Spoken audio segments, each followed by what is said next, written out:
আসসালামু আলাইকুম everyone, welcome back to my channel. আমি নুসরাত। আজ আমি আপনাদের সাথে শেয়ার করব সুজির বরফি। এটাকে সুজির কাটলিও বলা যায়। এই বরফি আমি একদম পারফেক্ট মেজারমেন্টের সাথে বানিয়েছি। আপনারা যদি আমার এই মেজারমেন্ট ফলো করেন, আপনাদের বরফি হবে একদম পারফেক্ট। অবশ্যই এই রেসিপি আপনারা ট্রাই করবেন। আর হ্যাঁ, লাইক শেয়ার সাবস্ক্রাইব করতে ভুলে যাবেন না প্লিজ। চলুন তাহলে শুরু করা যাক। আমি এখানে একটি হাই বটম প্যান ইউজ করছি। এবার এতে আমি 1/3 কাপ ঘি দিয়ে দিব। আপনারা যদি মেল্টেড ঘি ইউজ করেন তবে এখানে হাফ কাপ ইউজ করবেন। আমি জমানো ঘি ইউজ করছি, তাই আমি 1/3 কাপ দিলাম। এবার 1 কাপ সুজি দিয়ে দিব। সুজি মোটা দানা হোক বা চিকন দানা হোক, যে এরকমই হোক সেটাই ব্যবহার করবেন। এবার ঘি এর সাথে আমি সুজি ভালোভাবে ভেজে নিব।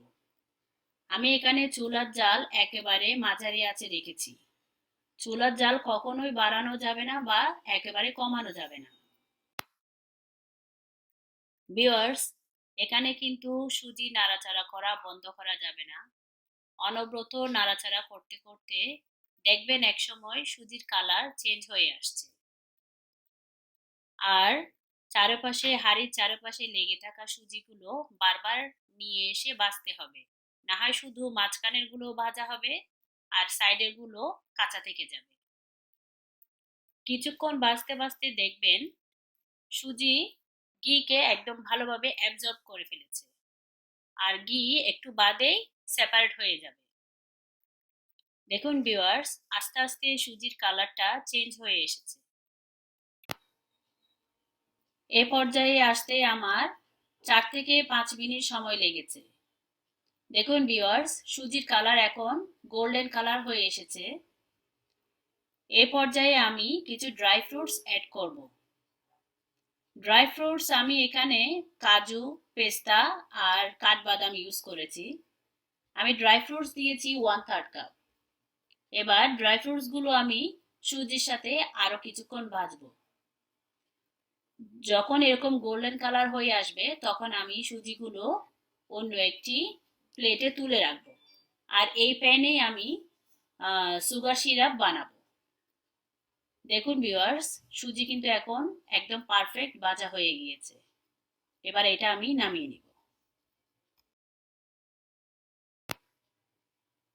ভিউয়ার্স, ওই একই বটম প্যান আমি ভালোভাবে পরিষ্কার করে নিয়েছি। এবার এতে আমি দিয়ে দিব 3/4 কাপ চিনি আর হাফ কাপ পানি। 1 কাপ সুজির জন্য 3/4 কাপ চিনি যথেষ্ট। এবার পানি আর চিনি আমি মাঝারি আঁচে জাল করব। এই সুগার সিরাপ বানাতেও কিন্তু মাঝারি আঁচে চুলাটা রাখতে হবে।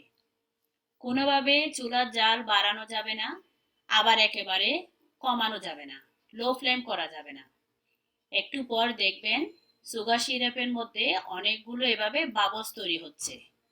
আর একটু বাদে বাদে আপনারা চামচ দিয়ে এটা নেড়ে দিবেন।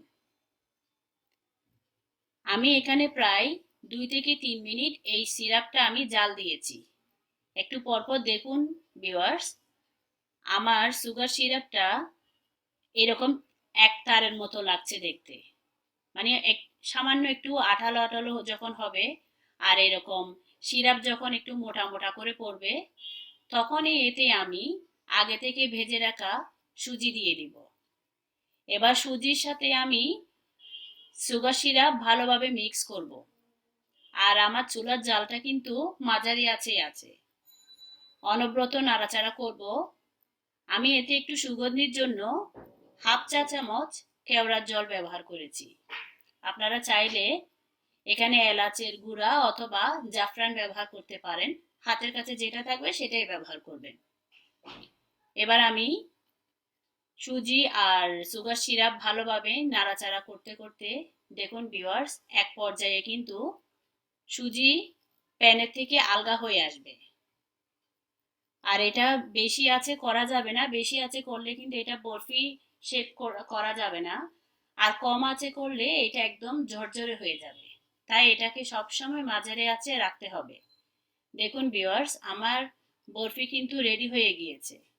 যখন এরকম পর্যায়ে আসবে তখন আমি যে প্লেটে বরফি সাজাবো সেই প্লেটে ঢেলে নিয়েছি। আর গরম থাকা অবস্থায় এটাকে আমি একটা বাটি দিয়ে উপর থেকে চেপে চেপে সেট করতে দিব। আর গরম থাকা অবস্থায় কিন্তু এটাকে সেট করতে হবে, এটা কিন্তু খুব তাড়াতাড়ি জমে যায়। এই জন্যে আপনারা গরম থাকতেই এই সুজি সেট করে নেবেন। আর সাথে সাথেই ছুরি দিয়ে আপনাদের পছন্দ মতো শেপে কেটে নেবেন, কারণ ঠান্ডা হয়ে গেলে এটা কাটতে সমস্যা হবে। আমি কিন্তু গরম থাকা অবস্থায় কিন্তু সুজিগুলো কেটে নিচ্ছি বরফি আকারে।